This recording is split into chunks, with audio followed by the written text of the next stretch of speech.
विपक्षी दलों के इंडिया गठबंधन की मुंबई बैठक आज खत्म हो गई। गठबंधन की ओर से समन्वय और चुनावी रणनीति तय करने के लिए कांग्रेस महासचिव केसी वेणुगोपाल की अगुवाई में 14 सदस्यों की कमेटी बनाई गई है। कांग्रेस नेताओं की अगुवाई में ऐसी 5 कमेटियां बनी हैं, जिसमें सभी दलों के कुल 75 लोग शामिल हैं। गठबंधन की बैठक में एक साथ मिलकर लोकसभा चुनाव लड़ने, राज्यवार सीटों का सहमति से बंटवारा करने और कांग्रेस पार्टी के सुझाए थीम पर पूरे देश में प्रचार करने पर सहमति बनी है। उद्धव ठाकरे ने कहा कि गठबंधन में संयोजक की जरूरत नहीं है। विपक्षी दल सितंबर के तीसरे सप्ताह से जुड़ेगा भारत जीतेगा इंडिया थीम पर प्रचार शुरू करेंगे। इंडिया गठबंधन की बैठक के बाद राहुल गांधी ने मोदी सरकार पर मित्र के लिए भ्रष्टाचार करने और भारतीय जमीन पर चीनी कब्जे पर चुप्पी को लेकर सवाल उठाए और दावा किया कि इंडिया गठबंधन से बीजेपी कभी नहीं जीत सकती। बीजेपी प्रवक्ता रविशंकर प्रसाद ने कहा कि राहुल गांधी क्या चीन के प्रवक्ता है। बीजेपी ने राहुल गांधी के बयान को दुर्भाग्यपूर्ण बताया और कहा कि जैसा गठबंधन के प्रस्ताव में लिखा गया, भ्रष्टाचार में गिव एंड टेक ही इनकी राजनीति रही है। एक देश एक चुनाव के मुद्दे पर विचार करने के लिए केंद्र सरकार ने पूर्व राष्ट्रपति रामनाथ कोविंद की अध्यक्षता में कमेटी की घोषणा की है। कमेटी सभी पक्षों से बातचीत कर एक देश एक चुनाव पर बिल लाने के लिए बातचीत करके रिपोर्ट देगी। कमेटी में पूर्व मुख्य चुनाव आयुक्त और मुख्य न्यायाधीश के भी शामिल किए जाने के संकेत मिले हैं। 18 से 22 सितंबर तक संसद के विशेष सत्र बुलाए जाने के फैसले को कांग्रेस पार्टी ने ध्यान भटकाने की कोशिश बताया है। कांग्रेस अध्यक्ष ने कहा कि चीनी घुसपैठ और मणिपुर संकट जैसे मुद्दों पर विशेष सत्र नहीं बुलाने वाली सरकार अब विशेष सत्र बुला रही है। सूत्रों के मुताबिक विशेष सत्र के दौरान लोकसभा और राज्यसभा के सभी सांसदों का सामूहिक फोटोग्राफ भी लिया जाना है। दिल्ली पुलिस शनिवार और रविवार को फुल ड्रेस रिहर्सल करने वाली है। सम्मेलन में आने वाले मेहमानों के काफिले को लाने ले जाने की रिहर्सल सुबह 8:30 बजे से दोपहर 12 बजे तक, शाम 4:30 बजे से 6 बजे तक और 7 बजे से रात 11 बजे तक नई दिल्ली जिले में होगी। इस दौरान सिर्फ सार्वजनिक परिवहन का इस्तेमाल किया जा सकेगा। इसरो का सूर्य अभियान आदित्य एल कल सुबह 11:50 पर सतीश धवन अंतरिक्ष केंद्र से PSLV-C57 के जरिए लॉन्च किया जाएगा। ये मिशन ऊपरी सौर मंडलीय गतिशीलता का अध्ययन करेगा। इस साल अगस्त महीने में GST कलेक्शन 11% बढ़कर 1,59,069 करोड़ रुपए पहुंच गया है।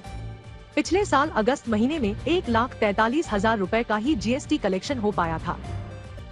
पाकिस्तान में पेट्रोल की कीमतें 300 रुपए पार होने पर लोगों ने सड़क पर उतरकर विरोध प्रदर्शन करना शुरू कर दिया है।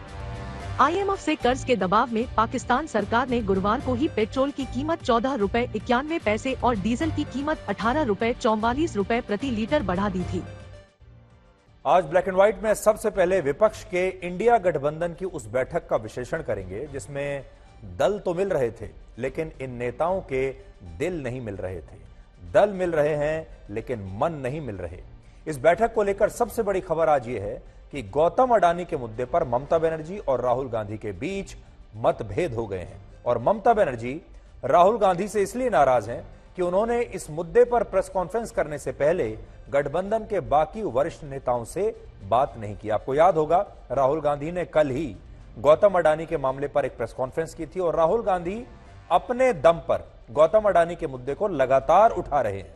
लेकिन अब क्योंकि राहुल गांधी की जो कांग्रेस पार्टी है और वो स्वयं भी एक बड़े गठबंधन का हिस्सा है, इसलिए ममता बनर्जी जैसे जो नेता हैं वो ये चाहते हैं कि आज के बाद आप जो भी प्रेस कॉन्फ्रेंस करेंगे, जो भी मुद्दा उठाएंगे, कम से कम गठबंधन में अपने बाकी सहयोगी दलों से कुछ बात तो कीजिए, उसके बारे में बताइए तो सही कि आप कौन से मुद्दे उठाना चाहते हैं और हम भी क्या उन मुद्दों पर आपके साथ सहमत हैं या नहीं है।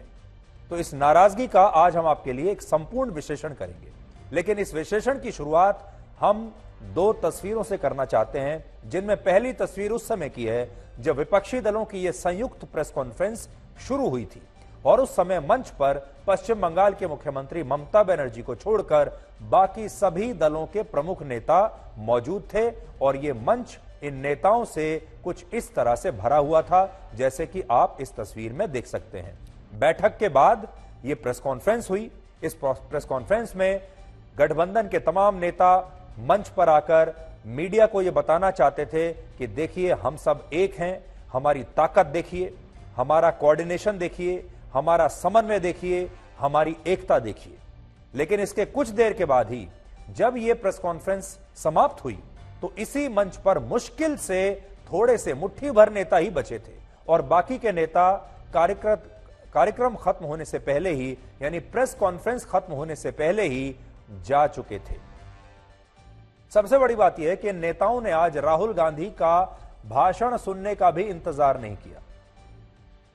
राहुल गांधी ने जब भाषण दिया तब तक नीतीश कुमार, लालू यादव, तेजस्वी यादव, हेमंत सोरेन, अखिलेश यादव, जयंत चौधरी, एमके स्टालिन, अरविंद केजरीवाल और भगवंत मान समेत कई बड़े बड़े नेता प्रेस कॉन्फ्रेंस के बीच ही अपनी अपनी बात कहकर जा चुके थे।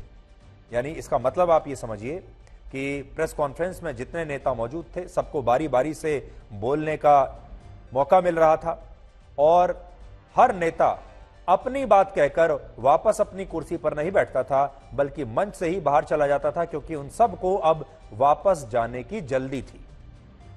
और जब राहुल गांधी की बारी आई बोलने की, तब उस समय तक बहुत कम नेता ही मंच पर मौजूद थे। बाकी के तमाम नेता अपनी अपनी बात कहकर मंच के बाद मंच छोड़कर वापस जा चुके थे। और इससे आप यह समझ सकते हैं कि विपक्ष के जो नेता एकजुट होने की बात कर रहे हैं, वो नेता एक दूसरे को सुनने के लिए भी कुछ मिनट का इंतजार नहीं कर सकते मंच पर। अब आप इस तस्वीर को देखिए जो उस समय की है जब शरद पवार जैसे वरिष्ठ नेता मंच पर आकर बोल रहे थे और मंच पर पहली पंक्ति की ज्यादातर कुर्सियां आपको अभी खाली नजर आएंगी। शरद पवार जैसे जो नेता हैं वो बोल रहे हैं, लेकिन मंच पर कई कुर्सियां खाली भी हैं। इन कुर्सियों पर कौन बैठा था जो खाली हैं? देखिए, इन पर नीतीश कुमार, लालू यादव, अखिलेश यादव और अरविंद केजरीवाल जैसे नेता बैठे हुए थे। लेकिन इनमें से कोई भी नेता न तो शरद पवार को सुनने के लिए रुका और ना ही इन नेताओं ने राहुल गांधी की भी बात सुनी जब राहुल गांधी ने अपनी बात कहनी शुरू की। और ये एक बड़ी अजीब सी बात है, क्योंकि नेताओं के बीच जो समन्वय है, नेताओं के बीच जो आपसी सद्भाव होता है, समन्वय होता है, वो ये कहता है कि अगर आप एक प्रेस कॉन्फ्रेंस के दौरान मीडिया के सामने एक मंच पर हैं तो कम से कम अपने बाकी साथी जो नेता हैं उनकी बात सुनने के लिए भी आपको रुकना चाहिए। लेकिन ये नेता अपनी बात कहकर सीधे सीधे बाहर निकलते चले गए और अपने साथी नेताओं की बात सुनने के लिए मंच पर नहीं रुके। हो सकता है इनमें से किसी नेता को शायद कोई बहुत जरूरी काम हो, इमरजेंसी में वहां से जाना पड़ा हो, लेकिन ज्यादातर नेता ही अपना भाषण देने के बाद इस मंच से चलते चले जाएं। ये एक ऐसी चीज है जो इस गठबंधन की एकजुटता को लेकर थोड़ा सा संदेह पैदा करती है। अगर इसको रिवाइंड करने का मौका मिले तो हम ये कहेंगे, हम ये चाहेंगे कि जो नेता अपनी अपनी बात कहकर एक एक करके मंच से खिसकते जा रहे थे, इन तमाम नेताओं को रुकना चाहिए था और जब तक कि आखिरी नेता मंच से अपनी बात ना कह लेता तब तक बाकी सब नेताओं को मंच पर टिके रहना चाहिए था, थोड़ा सा पेशेंस दिखाना चाहिए था। लेकिन ऐसा हुआ नहीं। मुंबई में ये जो प्रेस कॉन्फ्रेंस है ये 80 मिनट तक चली और 80 मिनट के बाद जब ये प्रेस कॉन्फ्रेंस समाप्त हुई तब आखिर में मंच पर कौन बचा था? शरद पवार, मल्लिकार्जुन खड़गे, राहुल गांधी, उद्धव ठाकरे, फारूक अब्दुल्ला और लेफ्ट पार्टियों के नेता ही तब तक बचे थे और बाकी सब जा चुके थे। और इनमें भी उद्धव ठाकरे और शरद पवार आखिर तक शायद इसलिए रुके क्योंकि ये बैठक मुंबई में हो रही थी और उद्धव ठाकरे इस बैठक की मेजबानी कर रहे थे और मल्लिकार्जुन खड़गे भी राहुल गांधी की वजह से आखिर तक मंच पर रुके रहे, क्योंकि वो जानते थे मेरी पार्टी के इतने बड़े नेता हैं, अगर वो मंच पर हैं तो मैं उन्हें छोड़कर कैसे जा सकता हूं। तो खड़गे साहब भी राहुल गांधी के सम्मान में रुके रहे। ठाकरे साहब इसलिए रुके रहे क्योंकि वो खुद मेजबान थे। ठाकरे साहब के साथ शरद पवार भी इसलिए रुके रहे क्योंकि वो भी एक मेजबान की भूमिका में थे, क्योंकि वो भी मुंबई से ही हैं, महाराष्ट्र से ही हैं और उनके शहर में ये बैठक हो रही है, इस करके ये लोग रुके रहे। कहते हैं कि एक तस्वीर 1000 शब्दों के बराबर होती है और आज हमने आपके लिए कुछ ऐसी ही तस्वीरें निकाली हैं जब विपक्षी दलों के ये सारे नेता एक एक करके वहां से जा रहे थे और इंडिया गठबंधन का मंच धीरे धीरे खाली होता जा रहा था। और इन तस्वीरों में विपक्ष की एकता आपको शायद कहीं दिखाई न दे। सभी प्रमुख नेता विराजमान हो गए हैं। सभी का स्वागत इस विशाल मंच पर लगभग सभी 28 पार्टीज के प्रमुख नेता, 6 राज्यों के मुख्यमंत्री इस बैठक में शामिल हो गए। इंडिया के विरोधी दल में घबराहट हो रही है, तो ये जो डर है, सब लोगों को हम एक विश्वास दिलाना चाहते हैं कि डरिए मत। भय मुक्त भारत के लिए हम सारे लोग इकट्ठा आए हैं। सबका उद्देश्य एक ही है कि महंगाई को कैसा कम करें। तो आप सब लोगों को मालूम है कि आज तीसरी मीटिंग हुई है। அது அரசு நிகழ்ச்சியா இருந்தாலும் சரி, கட்சி நிகழ்ச்சியா இருந்தாலும் சரி, விடைபெறுகிறேன். நன்றி, வணக்கம்.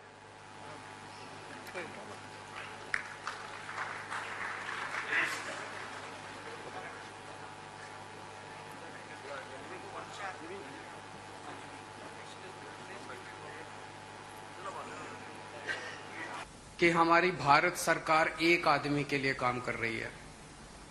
हम अपील कर रहे हैं इसरो के वैज्ञानिकों से, अपने देश के वैज्ञानिकों से, भाई मोदी जी को अब सूर्यलोक पर इनको पहुंचाओ।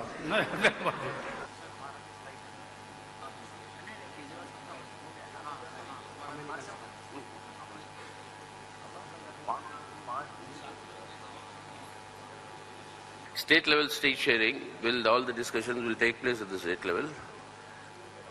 अच्छा बताइए Lalu ji. Lalu ji,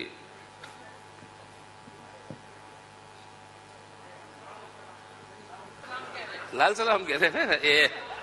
That is economic, social and political. That justice for all. The most important thing to understand is that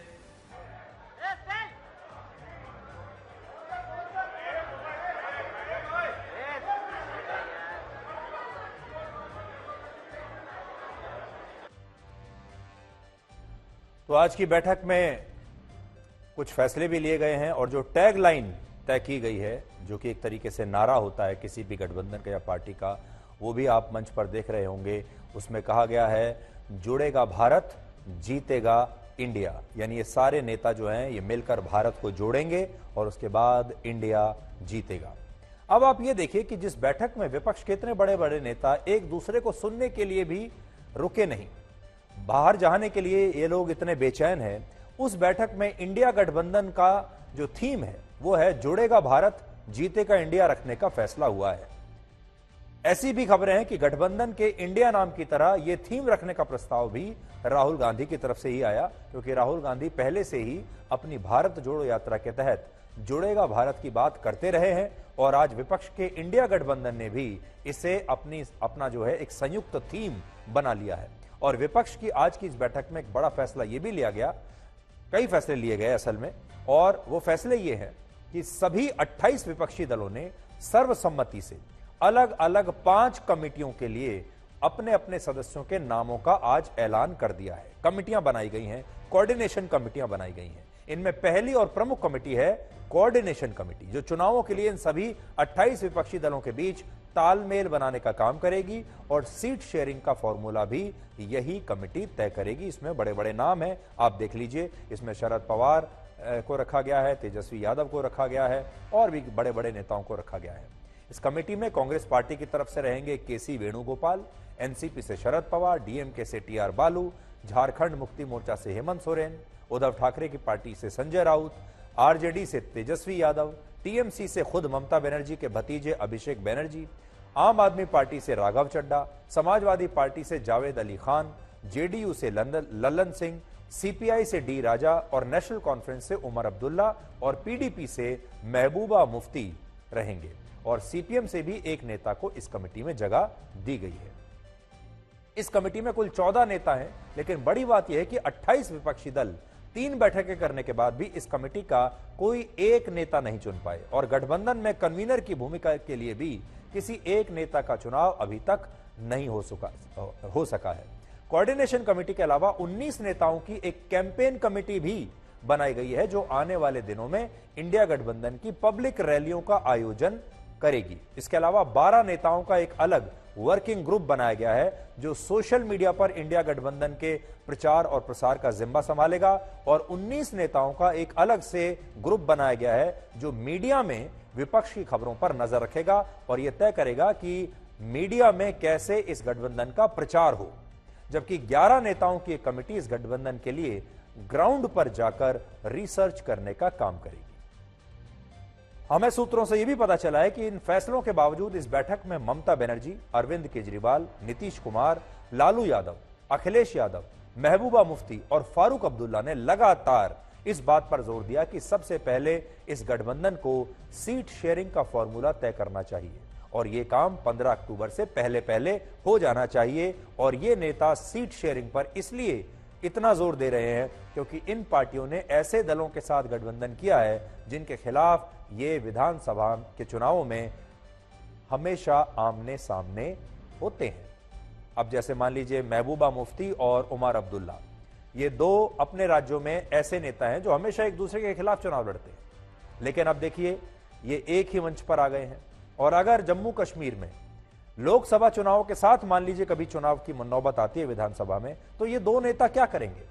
विधानसभा में ये एक दूसरे के खिलाफ चुनाव लड़ेंगे और लोकसभा के लिए ये लोगों से कहेंगे कि हम दोनों को मिलकर वोट दीजिए। एक जगह उमर अब्दुल्ला महबूबा मुफ्ती की तारीफ करेंगे, दूसरी जगह उनकी आलोचना करेंगे। सूत्रों के मुताबिक इस मुद्दे पर आज की बैठक में ममता बनर्जी सबसे ज्यादा खुलकर बोली और वो शायद इसलिए कि विपक्ष की प्रेस कॉन्फ्रेंस में भी वो बाद में शामिल नहीं हुई।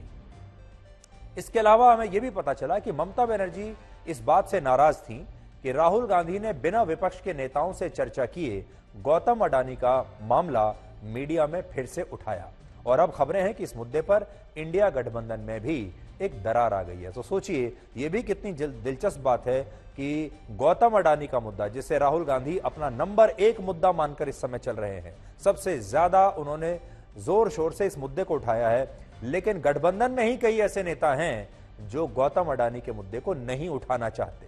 पिछले कुछ समय में ममता बनर्जी और गौतम अडानी के बीच मुलाकातें हुई हैं और पिछले साल जब पश्चिम बंगाल में एक बिजनेस समिट का आयोजन हुआ था, तब ममता बनर्जी ने इस तरह से हाथ जोड़कर गौतम अडानी का स्वागत किया था, अभिनंदन किया था। और ममता बनर्जी की सरकार पश्चिम बंगाल में अडानी ग्रुप से 10,000 करोड़ रुपए का निवेश ले रही है, या उल्टा करके देख लीजिए, अडानी की कंपनियां 10,000 करोड़ रुपए का निवेश पश्चिम बंगाल में करने वाली है। और यही वजह है कि ममता बनर्जी इस मुद्दे पर राहुल गांधी से नाराज हैं, क्योंकि वो जरूरी नहीं कि राहुल गांधी इस मुद्दे को उठाना चाहें, लेकिन ममता बनर्जी के संबंध गौतम अडानी से अच्छे हैं और वो उनके राज्य में एक बहुत बड़े इन्वेस्टर हैं। तो फिर ममता बनर्जी ये मुद्दा खुद कभी नहीं उठाना चाहेंगी। इसी मुद्दे पर आपको याद होगा शरद पवार भी राहुल गांधी के साथ नहीं है और वो पहले भी ये बात कह चुके हैं कि अडानी मामले में जेपीसी जांच की मांग का वो समर्थन नहीं करते। शरद पवार और अडानी के बीच इसी साल कई मुलाकातें हुई हैं और ऐसा माना जाता है, इन मुलाकातों की तस्वीरें भी आपने देखी होंगी, और ऐसा माना जाता है कि गौतम अडानी और शरद पवार के बीच भी बहुत मधुर संबंध है, इतने मधुर कि शरद पवार चुनाव में गौतम अडानी का मुद्दा नहीं उठाएंगे। यानी इस मुद्दे पर, गौतम अडानी के मुद्दे पर विपक्षी गठबंधन में दरार आ गई है और यह दरार ममता बनर्जी की नाराजगी से काफी गहरी हो सकती है। इंडिया गठबंधन की अब तक 3 बैठकें हुई हैं, जिनमें पहली बैठक में अरविंद केजरीवाल नाराज हुए थे और प्रेस कॉन्फ्रेंस में शामिल नहीं हुए। दूसरी बैठक में नीतीश कुमार नाराज हो गए थे, वो भी प्रेस कॉन्फ्रेंस में शामिल नहीं हुए थे, हालांकि उन्होंने बाद में कहा था कि उन्हें जल्दी थी, उन्हें कहीं और जाना था, उन्हें फ्लाइट पकड़नी थी। और तीसरी बैठक में अब ममता बनर्जी नाराज हो गई और वो भी आज प्रेस कॉन्फ्रेंस में शामिल नहीं हुई। आज राहुल गांधी ने भी खुद ये बात मानी कि इंडिया गठबंधन में नेताओं के बीच मतभेद हैं, लेकिन इन मतभेदों को कम करने की पूरी कोशिश चल रही है। I can say with confidence that these 2 meetings have done a huge amount in building the rapport between all the leaders and ensuring that all of us work together as one. I can see that there is flexibility among all the leaders in the way we are approaching things. There are differences, of course, but I am extremely impressed by the way those differences are minimized and ironed out. Congress party के बारे में आप एक चीज समझिए, जब UPA का गठबंधन हुआ करता था तो उसमें कांग्रेस पार्टी सबसे बड़ी पार्टी थी और एक तरीके से यूपीए को वही चलाती थी और सोनिया गांधी यूपीए की चेयरपर्सन थी उस समय कांग्रेस पार्टी के नेताओं का जो रुतबा था यूपी के गठबंधन में वो अलग ही था। वो रुतबा नेताओं जैसा था कि वो असली नेता वो हैं, वो लीड कर रहे हैं, वो गाइड कर रहे हैं। उनका जो रुतबा था वो राजा जैसा था। लेकिन अब इन बदलते हालात को लेकर राहुल गांधी इस बात को अच्छी तरह से समझ गए हैं। और अच्छी बात यह है कि कांग्रेस पार्टी के जो 2 नेता या 3 नेता आप समझ लीजिए, जिनमें सोनिया गांधी भी हैं, राहुल गांधी भी हैं और मल्लिकार्जुन खड़गे भी हैं, इन तीनों ही नेताओं ने अपनी ईगो को इन बैठकों में सामने नहीं आने दिया है। और वो इस बात पर बहुत आसानी से राजी हो गए हैं कि हम इस बात को बड़ा मुद्दा नहीं बनाएंगे कि सबसे बड़ी पार्टी होने के नाते हम ही लीड करेंगे, हमारे लोग ही सबसे आगे रहेंगे। और ये एक कांग्रेस की तरफ से बहुत बड़ी कुर्बानी है, क्योंकि गांधी परिवार इस बात को समझता है कि किसी भी तरीके से अभी चाहे वो प्रधानमंत्री बने ना बने, नेता बने ना बने, उन्हें इंडिया गठबंधन में कोई भूमिका मिले या ना मिले, सबसे बड़ी चुनौती यह है कि किसी तरह नरेंद्र मोदी को सत्ता से हटाया जाए। एक बार जब वो हट गए तब ये सारे नेता सरवाइव करेंगे, उसके बाद आगे की बाद में देखी जाएगी। अभी की जरूरत यह है कि अपनी ईगो को सामने मत आने दो और गठबंधन को एक करने की हर मुमकिन कोशिश इस समय सोनिया गांधी, राहुल गांधी और मल्लिकार्जुन खड़गे कर रहे हैं।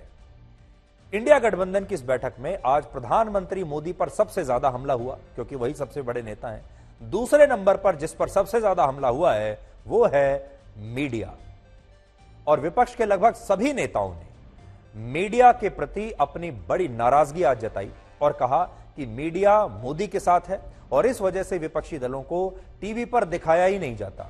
लेकिन आज हमारा भी एक सवाल है। अब आप सोचिए, 9 बजे से लेकर 9:21 हो चुके हैं और हम लगातार अभी तक आपको सिर्फ इंडिया गठबंधन की खबर दिखा रहे हैं। कम से कम इसी एक शो में हम कम से कम उनको 21 मिनट का टाइम लगभग दे चुके हैं। अरविंद केजरीवाल दिल्ली जैसे राज्य के मुख्यमंत्री हैं, जो सिर्फ एक केंद्र शासित प्रदेश है और 543 सदस्यों वाली लोकसभा में उनकी पार्टी का सिर्फ 1 सांसद है। राज्यसभा में 10 सांसद हैं, यानी कुल 11 सांसद उनकी पार्टी के पास हैं। लेकिन इसके बावजूद आज उन्हें प्रधानमंत्री के पद के उम्मीदवार के तौर पर पूरे देश में देखा जाता है।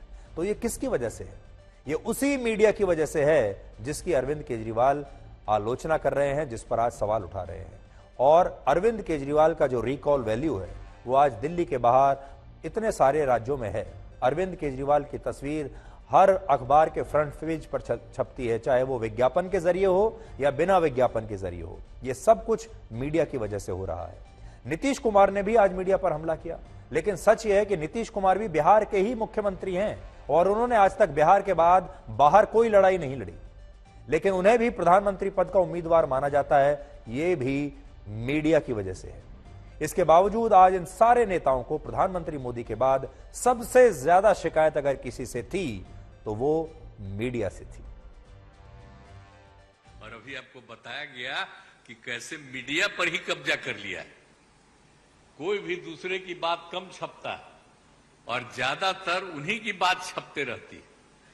कितना काम पहले हुआ है, अलग अलग राज्यों ने कितना काम किया है दूसरे पार्टियों, उसका कम छपता है। ये कम करते हैं और ज्यादा छपता रहता है।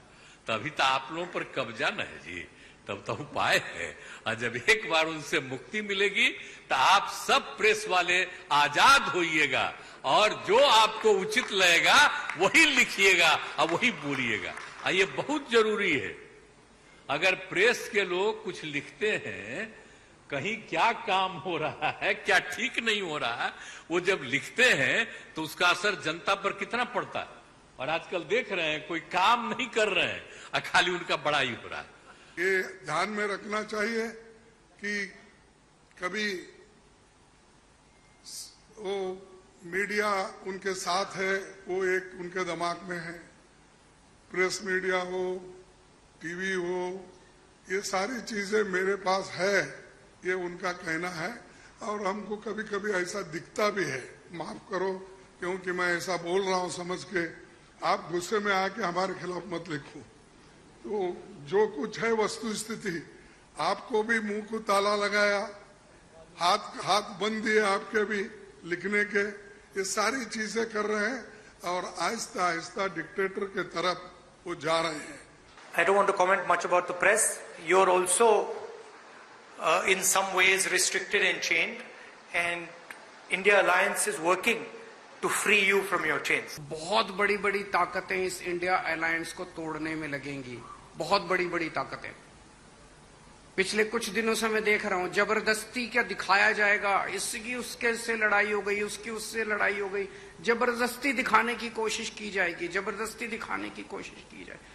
मैं पिछली 3 मीटिंग अटेंड कर चुका, मैं आपको पूरी जिम्मेदारी के साथ कह सकता हूं, जितनी अच्छे से और जितने प्यार और मोहब्बत से सारी मीटिंग्स हुई हैं, किसी के साथ लड़ाई नहीं है। और मुझे पक्का विश्वास है आप सभी तो साथ में हैं, क्योंकि आप भी देख रहे हैं, आपके माध्यम से बहुत सारी खबरें हम देख रहे हैं, सुन रहे हैं, कहां कहां कैसे अत्याचार हो रहा है और सरकार जो है कुछ नहीं कर रही। अब देखिए, सबको मीडिया से नाराजगी है, लेकिन एक सवाल यह भी है कि अगर मीडिया इन नेताओं के बारे में, अगर इन पार्टियों के बारे में, ये जो पार्टियां काम कर रही हैं उनके बारे में नहीं दिखाता है, तो कांग्रेस पार्टी कर्नाटक का चुनाव कैसे जीती? अरविंद केजरीवाल पंजाब का चुनाव कैसे जीते? अरविंद केजरीवाल दिल्ली का चुनाव कैसे जीते? नीतीश कुमार बिहार के मुख्यमंत्री कैसे बने? एमके स्टालिन तमिलनाडु का चुनाव कैसे जीते? और इसी तरह के न जाने कितने, आप जानते हैं सब विपक्षी दल। ममता बनर्जी पश्चिम बंगाल में विधानसभा का चुनाव कैसे जीती? अगर मीडिया इनकी बातें नहीं दिखा रहा है, जो ये काम कर रहे हैं वो नहीं दिखा रहा है, तो फिर ये कैसे जीते? इन्हें ये भी सवाल उठाना चाहिए।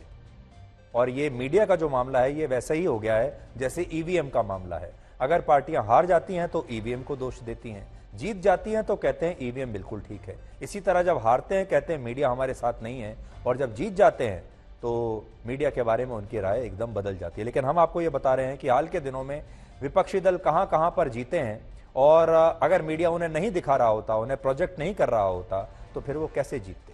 अगर वो यही मानते हैं कि मीडिया के प्रोजेक्शन से ही जीत होती है, तब तो ये एक सोचने वाली बात है। ऐसी भी खबरें हैं कि 2 अक्टूबर को महात्मा गांधी की जयंती पर विपक्षी दल एक बड़े कार्यक्रम का आयोजन कर सकते हैं, और आने वाले दिनों में पटना, दिल्ली और नागपुर जैसे शहरों में इंडिया गठबंधन की संयुक्त रैलियां भी आगे चलकर हो सकती हैं। हालांकि इन रैलियों को लेकर फैसला तो आज की बैठक में होना था, लेकिन प्रधानमंत्री मोदी ने संसद का विशेष सत्र बुलाकर विपक्ष की इस बैठक का एजेंडा बदल दिया, यानी विपक्ष को अस्थिर कर दिया, उनकी उन्हें रणनीति बदलने पर मजबूर कर दिया। और आज इस बैठक में सभी नेता इस बात को लेकर बड़े चिंतित थे कि ये जो संसद का विशेष सत्र सरकार ने बुलाया है, इसके पीछे सरकार की मंशा क्या हो सकती है।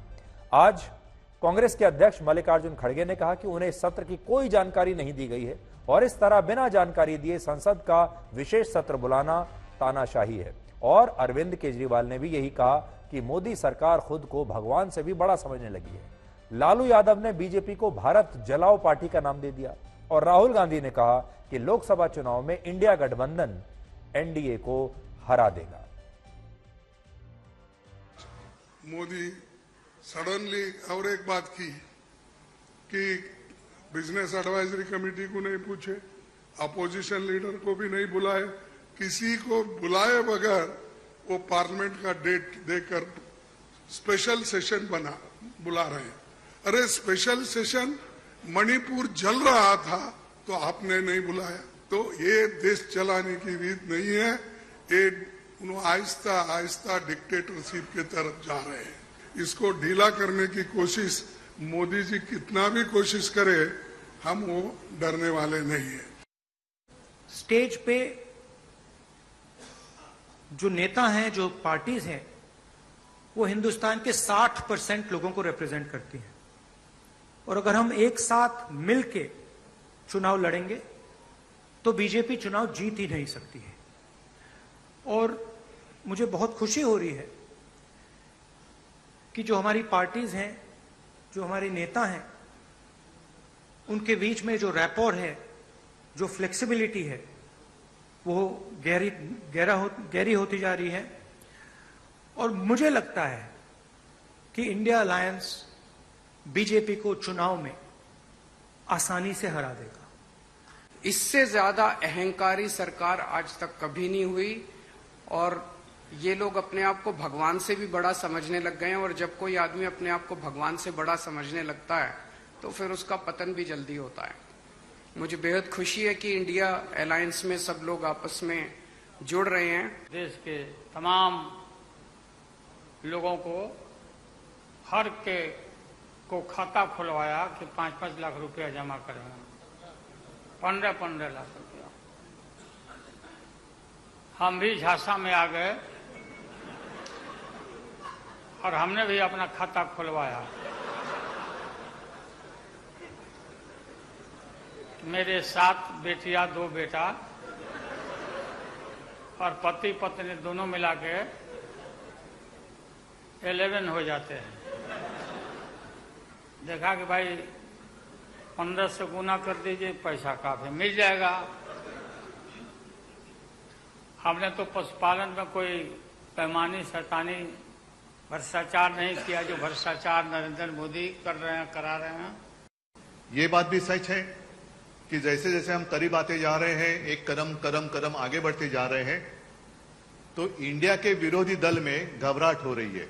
और हम सारे लोगों ने तय किया है कि आने वाले चुनाव में हम तानाशाही के खिलाफ लड़ेंगे। एक डर है, मन में डर है, क्या होगा, अब सेशन होने जा रहा है, क्यों बुलाया है, क्या होगा। आधी रात कुछ एक घोषणा हो जाती है, आज से ये बंद, आज से ये चालू।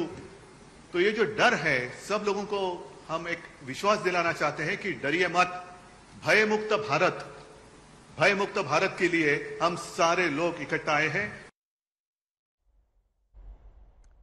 तो आप देखिए कि ये सारे देश के बड़े बड़े विपक्षी दलों के नेता राजनीति की एक मल्टी स्टारर फिल्म बनाने की कोशिश कर रहे हैं, राजनीति की शोले बनाने की कोशिश कर रहे हैं। और ये फिल्म जो है, जो राजनीति की जो शोले है, ये रिलीज होगी चुनाव के दौरान।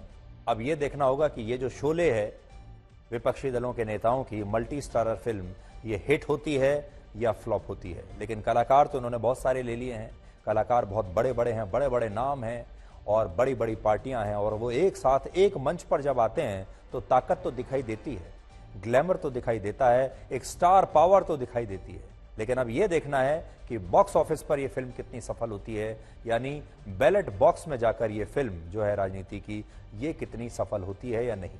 लेकिन आगे बढ़ने से पहले आपको बता दूं कि 9 बजे से लेकर 9:32 हो चुके हैं और ये पूरे 32 मिनट हमने विपक्ष के नेताओं को दिए हैं। इसलिए विपक्ष के नेताओं को ये जो है शिकायत तो बिल्कुल नहीं होनी चाहिए कि हमारी बात कहीं दिखाई नहीं जाती। पूरे के पूरे 32 मिनट आज हमने इन विपक्षी नेताओं को दिए हैं। अब 2 मिनट सरकार को भी दे देते हैं। इसलिए आज केंद्र सरकार ने एक नई घोषणा की है। उन्होंने कहा है, उन्होंने पूर्व राष्ट्रपति रामनाथ कोविंद की अध्यक्षता में एक कमेटी बनाने का ऐलान किया है जो इस बात की समीक्षा करेगी कि अगर देश में लोकसभा और विधानसभा के चुनाव एक साथ होते हैं तो इन चुनावों की रूपरेखा कैसी होगी। और इस कमेटी के अध्यक्ष हैं पूर्व राष्ट्रपति रामनाथ कोविंद। सरकार के इस फैसले के बाद आज बीजेपी के अध्यक्ष जेपी नड्डा ने पूर्व राष्ट्रपति रामनाथ कोविंद से मुलाकात की और उनसे एक देश एक चुनाव के मुद्दे पर लंबी चर्चा भी की। इस कमेटी के गठन के बाद अब बहुत सारे लोगों के मन में यह सवाल है, जब सरकार ने कमेटी का गठन ही 1 सितंबर को किया है तो फिर 18 सितंबर को संसद के विशेष सत्र में इस पर कानून कैसे आ सकता है। क्योंकि अभी तो कमेटी बनी है, कमेटी पहले स्टडी करेगी, होमवर्क करेगी, फिर अपनी राय देगी, अपनी रिपोर्ट देगी, फिर उस रिपोर्ट पर चर्चा होगी, तो इसमें तो बहुत समय लग जाएगा। ये सारा काम 18 दिन में हो नहीं सकता। दूसरा, सरकार ने रामनाथ कोविंद को बहुत ही सोच समझकर चुना है, क्योंकि रामनाथ कोविंद अब एक पूर्व राष्ट्रपति हैं, उनका किसी पार्टी से इस समय कोई संबंध नहीं है और उनकी छवि भी बहुत अच्छी है देश में, और इसलिए वो जो भी रिकमेंडेशन देते हैं, जो भी बात करेंगे, देश के लोगों को उस पर यकीन होगा, उस पर वो विश्वास करेंगे। और रामनाथ कोविंद खुद भी एक दलित नेता हैं और इस समय उन्हें एक, आप कह लीजिए कि एक न्यूट्रल ऑब्जर्वर की तरह माना जाता है। तो इस कारण सरकार को लगा होगा कि उनसे जो है अच्छा उम्मीदवार कोई हो नहीं सकता। खुद राष्ट्रपति रह चुके हैं, संविधान को अच्छी तरह से समझते हैं, कानून कैसे बनाए जाते हैं उसे अच्छी तरह से समझते हैं, चुनावी प्रक्रिया को समझते हैं और हमारे पूरे लोकतांत्रिक ढांचे को उनसे बेहतर कौन समझ सकता है जो कि खुद इस देश के राष्ट्रपति रह चुके हों। इसलिए रामनाथ कोविंद को इस भूमिका के लिए चुना गया है। तो यहां 2 संभावनाएं हो सकती हैं। पहली संभावना ये कि हो सकता है कि सरकार ने देश में एक साथ चुनाव कराने के लिए एक ड्राफ्ट पहले से ही तैयार करके रख लिया हो और ये कमेटी इसलिए बनाई गई हो ताकि नए सुझावों पर विचार करके उन्हें भी इस ड्राफ्ट में शामिल कर लिया जाए और फिर अंतिम बिल को संसद के विशेष सत्र में पेश कर दें। क्योंकि ये जो कमेटी बनाई गई है ये इस मुद्दे पर अपने सुझाव ही देगी और सरकार सुझाव तभी लेती है जब उसके पास पहले से उस विषय का पूरा खाका तैयार रहता है। दूसरी संभावना यह भी हो सकती है कि सरकार ने संसद का यह विशेष सत्र किसी और बिल को पास कराने के लिए बुलाया हो जिसमें महिला आरक्षण बिल हो सकता है महिलाओं को ठीक चुनाव से पहले 33% का आरक्षण संसद के चुनाव में भी दे दिया जाए। यूनिफॉर्म सिविल कोड बिल की चर्चा चल रही है। संसदीय कार्य मंत्री प्रहलाद जोशी ने कहा है कि सरकार जल्द ही यह भी जानकारी देगी कि इस सत्र का एजेंडा क्या होगा और हमें पता चला है कि 9 और 10 सितंबर को G20 के समिट के बाद सरकार की तरफ से इसकी जानकारी देश को दी जा सकती है। अभी तो कमेटी रचा है, इतना घबराने का क्या जरूरत है। अभी तो कमेटी रचाया गया है। कमेटी रचाने के बाद इसका कमेटी का रिपोर्ट आएगा। कमेटी का रिपोर्ट पब्लिक डोमेन में चर्चा होगा। अगर पार्लियामेंट में जब आता है पार्लियामेंट में चर्चा होगा। ये मदर ऑफ डेमोक्रेसी में बहुत बार ऐसे ये तो एवोल्यूशन है। ये एवोल्यूशन में अभी नया नया जो विषय आता है देश के हित में उसका तो चर्चा तो करना चाहिए। तो चर्चा करने के लिए कमेटी रचा दिया गया है। तो इसका अर्थ ये नहीं है कि कल से ही हो जाएगा, ऐसे तो हमने थोड़ी कहा है। जब लॉ कमीशन ने अपना पॉलिटिकल पार्टी से जनता से ओपिनियन पूछा तो उस वक्त ही हमने लॉ कमीशन को लिखकर दे दिया था कि हमारी party one nation one election के खिलाफ है। 27 जुलाई 2023 को राज्यसभा में एक सवाल के जवाब में वन नेशन वन इलेक्शन के अनस्टार्ट क्वेश्चन में सरकार ने यह जवाब दिया है कि एक पूरे पॉलिटिकल पार्टी से कंसेंसस लेना पड़ेगा और ये बहुत जरूरी है कि तो आजकल चारों तरफ माहौल जो है वो राजनीति का है, चुनाव का है। बहुत बड़ा मुद्दा है जो आपको जरूर पता होना चाहिए क्योंकि कल का दिन भारत के लिए बहुत ही ऐतिहासिक होने वाला है क्योंकि कल भारत का आदित्य L1 सूर्य नमस्कार करने वाला है और इसके लिए आपको तैयार रहना होगा। कल सुबह 11:50 पर आंध्र प्रदेश के श्रीहरिकोटा स्पेस सेंटर से आदित्य L1 अंतरिक्ष यान को लॉन्च किया जाएगा और यह भारत का पहला सोलर मिशन होगा। चंद्रयान 3 की लैंडिंग की तरह आदित्य L1 की लॉन्चिंग का भी टीवी पर सीधा प्रसारण होगा, लाइव टेलीकास्ट होगा और हम जानते हैं, हमें पता है कि कल आप एशिया कप में भारत और पाकिस्तान का क्रिकेट मैच भी जरूर देखेंगे। लेकिन आपसे यह अपील है कि जिस तरह आपने चंद्रयान 3 की लैंडिंग का लाइव प्रसारण देखकर एक नया रिकॉर्ड बना दिया था, वैसे ही आपको भारत के सोलर मिशन के लॉन्च का भी यह लाइव प्रसारण आज तक पर जरूर देखकर नया रिकॉर्ड बनाना चाहिए।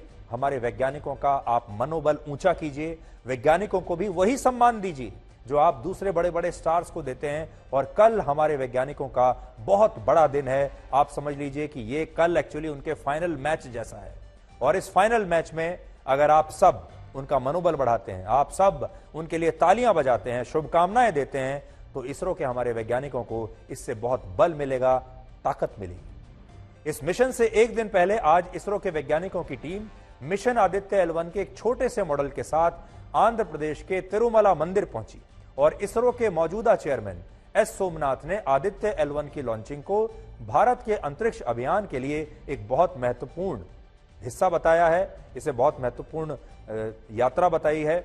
सबसे बड़ी बात देखिए, हमारे वैज्ञानिक जो हैं वो भी अपने इतने बड़े टास्क, इतने बड़े दिन से पहले मंदिर में जाते हैं और भगवान से प्रार्थना करते हैं और विज्ञान और हमारे जो संस्कार हैं ये उसका एक कॉम्बिनेशन आप देख सकते हैं। So today the countdown for PSLV C57 Aditya L1 mission is starting, and tomorrow noon time we will have the launch. That's at 11:50.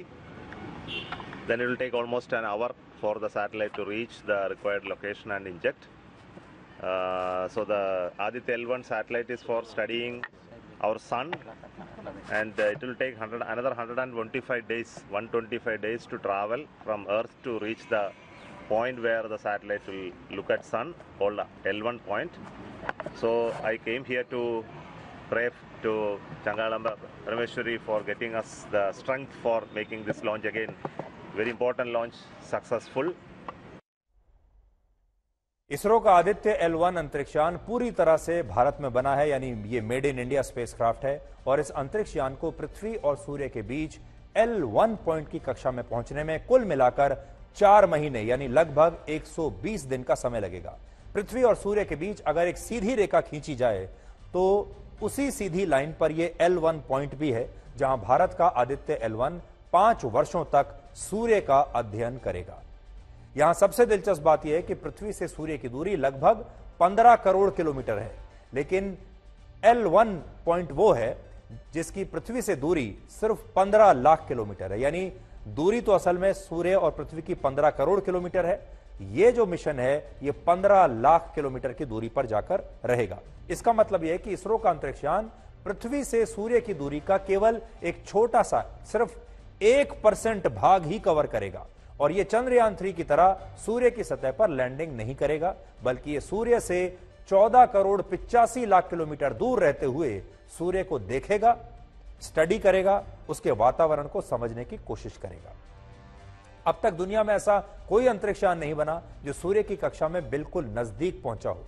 NASA ने अपने अंतरिक्षयान पार्कर के जरिए इसका प्रयास किया है, जो अब भी अंतरिक्ष में पृथ्वी से 5 करोड़ किलोमीटर दूर है और इसका लक्ष्य है सूर्य की कक्षा के उस हिस्से तक पहुंचना जहां से उसकी दूरी 65 लाख किलोमीटर से भी कम रह जाए। लेकिन भारत का आदित्य L1 मिशन का लक्ष्य असल में कुछ और है। हमारा अंतरिक्षयान सूरज के कोरोना, उससे निकलने वाले रेडिएशन, सोलर तूफान और कोरोनल मास इजेक्शन का अध्ययन करेगा और इस अंतरिक्षयान के जरिए सूर्य की अल्ट्रावायलेट यानी यूवी तस्वीरें भी खींची जाएंगी।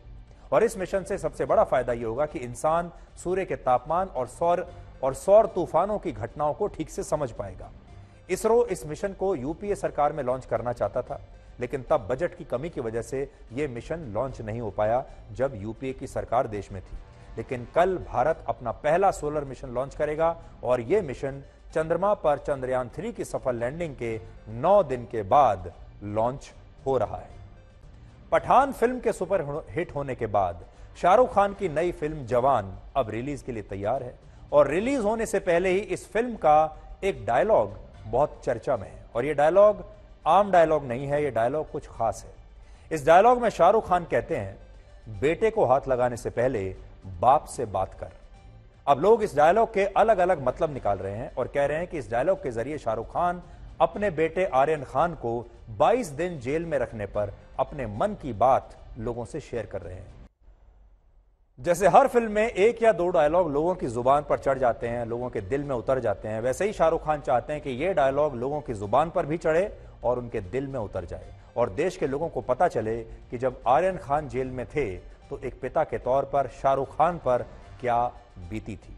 इस डायलॉग के बाद सोशल मीडिया पर समीर वानखेड़े भी ट्रेंड करने लगे और ऐसा लगा कि शाहरुख खान शायद इस डायलॉग के जरिए समीर वानखेड़े को और जो इन्वेस्टिगेशन एजेंसीज हैं उन्हें कुछ संदेश देना चाहते हैं। हालांकि समीर वानखेड़े ने एक कथन शेयर किया है और उसमें यह बताने की कोशिश की है कि वो किसी से भी डरते नहीं, किसी चीज से, और उन्होंने जो पोस्ट किया है अपना बयान, वो कहता है कि मुझे किसी भी नर्क का डर नहीं है। ये समीर वानखेड़े का कहना है। शायद वो भी शाहरुख खान को जवाब देने की कोशिश कर रहे हैं। किसी का उन्होंने कोट किया है किसी को और ये कोट उन्होंने आगे पोस्ट किया है, जिससे ऐसा लगता है कि वो भी इनडायरेक्टली शाहरुख खान को कुछ बताने की कोशिश कर रहे हैं। आपको याद होगा जब पठान फिल्म आई थी उसमें भी शाहरुख खान ने उस फिल्म के टाइटल से लेकर भारत माता की जय बोलने तक देश के लोगों को तब यह बताने की कोशिश की थी कि उन्हें अपने पठान होने पर गर्व है और किसी को भी उनकी देशभक्ति पर सिर्फ इसलिए शक नहीं होना चाहिए कि वो एक मुसलमान है। और आपको याद होगा पठान सुपरहिट हुई थी। ये वो टाइम था जब शाहरुख खान के बहुत बुरे दिन चल रहे थे, उनके बेटे को जेल में रहना पड़ा, उनकी पिछले कितने वर्षों से कोई फिल्म चल नहीं रही थी, लोगों ने कह दिया था कि वो फिनिश हो चुके हैं, खत्म हो चुके हैं। और ऐसे समय में पठान आई और उन्होंने ये बताने की कोशिश की कि ये फिल्म मैंने अपनी शर्तों पर की है, अपने हिसाब से की है और उसका नाम भी रखा पठान। और इस फिल्म ने डूबते हुए बॉलीवुड को तब सहारा दिया था क्योंकि 1000 करोड़ से भी ज्यादा का बिजनेस किया। शाहरुख खान की इन दोनों फिल्मों को देखकर अब क्या लगता है? इस बार शाहरुख खान थोड़े बदले बदले से लगते हैं। ये शाहरुख खान पहले जैसा नहीं है, ये शाहरुख खान कुछ बदला बदला सा लग रहा है। इसलिए अगर आप मुझसे कहेंगे तो मैं कहूंगा कि पठान के बाद से शाहरुख खान के जीवन का एक नया युग शुरू हुआ है।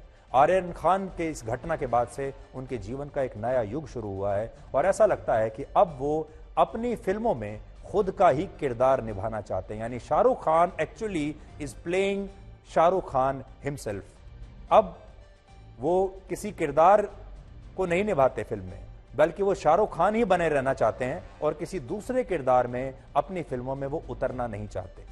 आपको उनकी फिल्मों को देखिए, आपको ऐसा लगेगा जैसे शाहरुख खान ही आपसे कुछ कहने की कोशिश कर रहे हैं। और इन दोनों फिल्मों में ही उन्होंने अपनी निजी जिंदगी के बारे में जनता के सामने एक खास तरह की छवि पेश करने की कोशिश की है।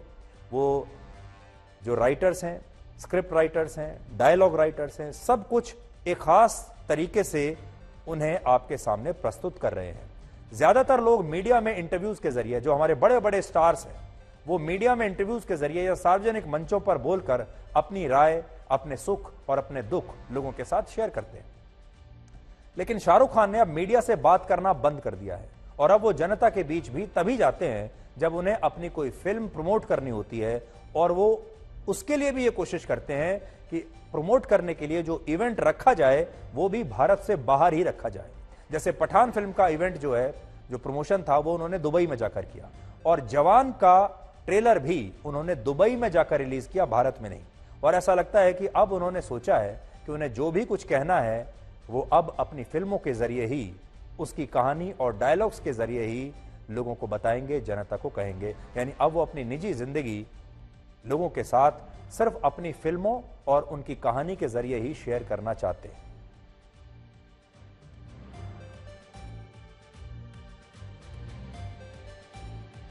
तो आप याद कीजिए, मैं आपको वो एक तस्वीर आज दिखाना चाहता हूं। वो कौन सी तस्वीर है, कौन सा वीडियो है जिसे देखकर शाहरुख खान को ये ख्याल आया होगा कि वो ये डायलॉग अपनी इस फिल्म में रखें। देखिए वो कौन सा डायलॉग है। आप याद कीजिए, जब आर्यन खान जेल में थे और शाहरुख खान आर्यन खान को मिलने के लिए गए थे, थोड़ी देर के लिए आप इस तस्वीर को देखिए। पहले उन्हें उम्मीद थी कि आर्यन खान को बहुत जल्दी बेल मिल जाएगी, बेल नहीं मिली। उसके बाद शाहरुख खान अपने बेटे को मिलने के लिए खुद जेल गए थे, और ये उसी समय की तस्वीरें हैं।